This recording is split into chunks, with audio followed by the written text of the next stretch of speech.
पवार कुटुंबीय मतदानासाठी मतदान केंद्रांवर दाखल झालेला आहे। जिल्हा परिषदांच्या निवडणुका आज पार पडतायत आणि त्याच पार्श्वभूमीवर संपूर्ण पवार कुटुंबीय आपल्याला बारामतीमधून पाहायला मिळतंय। काटेवाडीमध्ये पवार कुटुंब मतदानासाठी दाखल झालेलं आहे।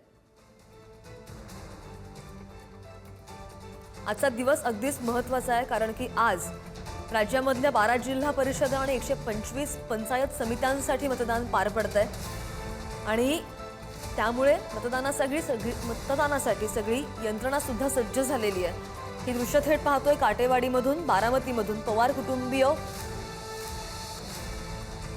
मतदान करण्यासाठी दाखल झालेला आहे। पार्थ पवार आपण दृश्यांमध्ये पाहतोय।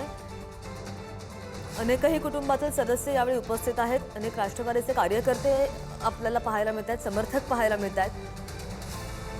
राज्यामधील 12 जिल्हा परिषदांसाठी आज मतदान होत आहे आणि त्याच पार्श्वभूमीवर पवार कुटुंबीय हे मतदान करण्यासाठी आलेले आहेत। अनेक दिग्गजांची प्रतिष्ठा पणाला लागलेली आहे आणि या संदर्भात आणखी जाणून घेणार आमचे प्रतिनिधी जयकुमार आपल्या सोबत आहे। जयकुमार, आपण प्रेक्षकांना थेट दृश्य दाखवतोय बारामतीमधल्या काटेवाडीमधून। पवार कुटुंबीय सकाळीच मतदानासाठी दाखल झालंय।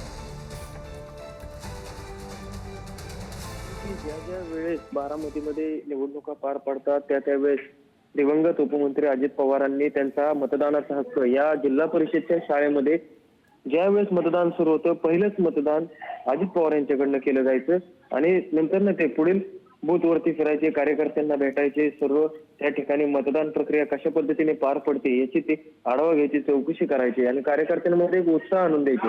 परंतु यंदाच्या वेळेस जरा भूमिका आता वेगळी झालेली आहे। राष्ट्रवादी काँग्रेस पक्षामध्ये हळहळ व्यक्त केली जाते कार्यकर्त्यांकडून। 28 जानेवारीला उपमंत्री अजित पवारांच्या बारामतीमध्ये 4 सभेचं आयोजन केलं होतं। तत्पूर्वी विमान अपघातामध्ये त्यांचा दुर्दैवी असा मृत्यू झाला आणि त्यानंतर संपूर्ण प्रचार जो आहे तो शांत पद्धतीने केला जावा अशी भूमिका राष्ट्रवादीच्या पक्षाकडनं घेण्यात आली। त्याच पार्श्वभूमीवर आज आता जिल्हा परिषद आणि पंचायत समितीचे मतदान प्रक्रिया पार पडत आहे।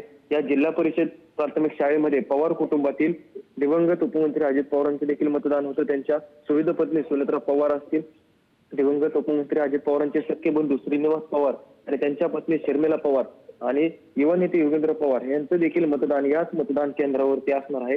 आपण बघू शकतोय की आता योगेंद्र पवार असतील, त्यांचे वडील श्रीनिवास पवार आणि त्यांच्या मातोश्री शर्मिला पवार हे मतदान केंद्रावरती दाखल झालेले आहेत आणि काही वेळात आता नवनिर्वाचित उपमुख्यमंत्री सुनेत्रा पवार हे या ठिकाणी दाखल होतील आणि त्यानंतर संपूर्ण पवार कुटुंब हे त्यांचा मतदानाचा हक्क बजावतील।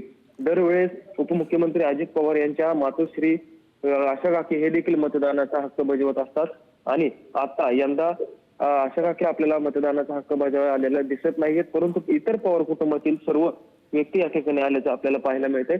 यामध्ये श्रीनिवास पवार, योगेंद्र पवार, शर्मिला पवार आणि सुनेत्रा पवार हे या ठिकाणी मतदानाचा हक्क बजावतील। श्रद्धा, अगदी या सगळ्या घडामोडींकडे लक्ष असेल, अपडेट घेत राहू। धन्यवाद जयकुमार दिलेल्या सगळ्या अपडेटसाठी।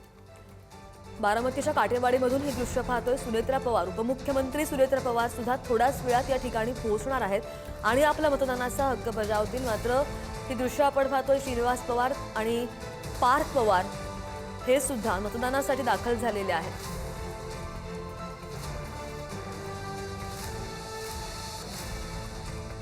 सुनेत्रा पवार सुद्धा थोड्याच वेळात इथं पोहोचतील आणि ही दृश्य आहेत बारामतीमधल्या काटेवाडीमधून।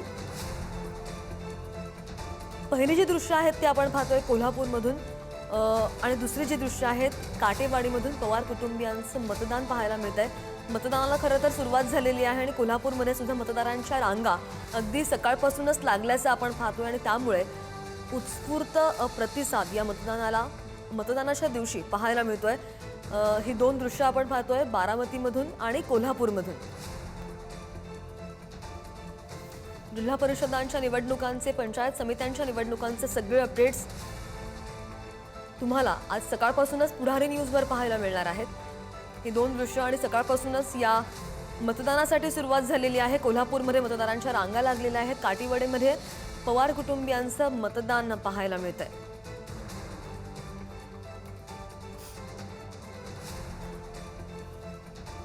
दिग्गजांची प्रतिष्ठा पणाला लागली आणि कोण बाजी मारणार हे पाहणं सुद्धा महत्त्वाचं असेल।